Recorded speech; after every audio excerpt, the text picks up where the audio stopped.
When the Epstein files began surfacing, the world expected the usual names: billionaires, royalty, shadowy power brokers. What many people did not expect was how casually politics, celebrity, and elite society overlapped in these documents.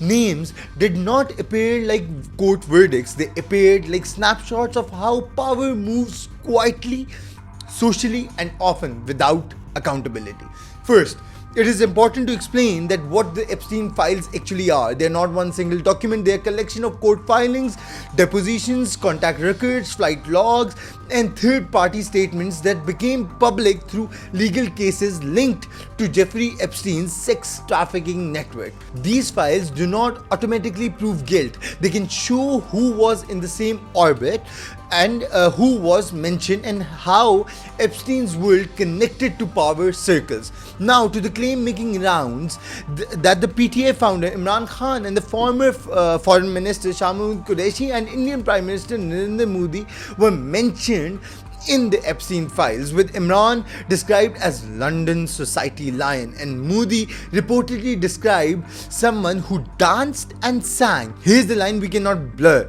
a mention is not the same as accusation, and an accusation is not the same as conviction. In high profile document dumps, names can appear for many reasons, including social references, hearsay, or someone else's description. On Imran Khan, the phrase London society lion is a social label.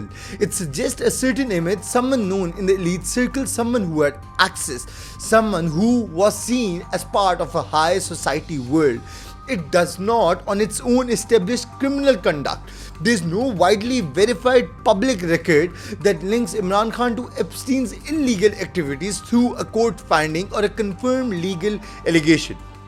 But the fact that such labels appear in elite adjacent documents shows how status and proximity get recorded like currency. On Shahmud Qureshi, the discussion tends to revolve around proximity in international and diplomatic environments, spaces where politicians, financiers, and influential figures can cross paths. Again, being mentioned in the broader Epstein-related material does not automatically mean wrongdoing.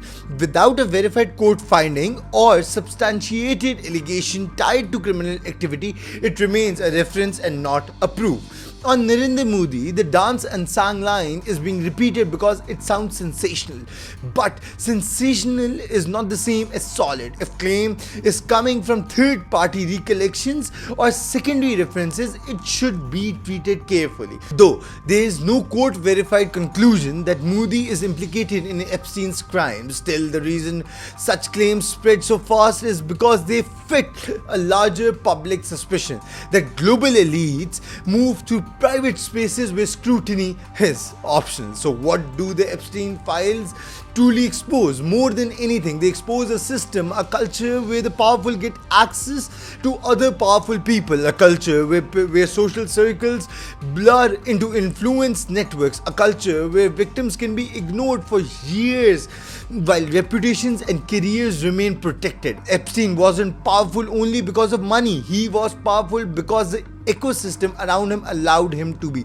And there's the real takeaway: these files should not be used as cheap political weapon or a shortcut to conclusion. They should be used as a lens on how elite worlds function, how accountability disappears behind connections, and how society often wakes up only when the damage is already done. The question isn't just who was named, the question is why do these systems keep surviving even after the names come out?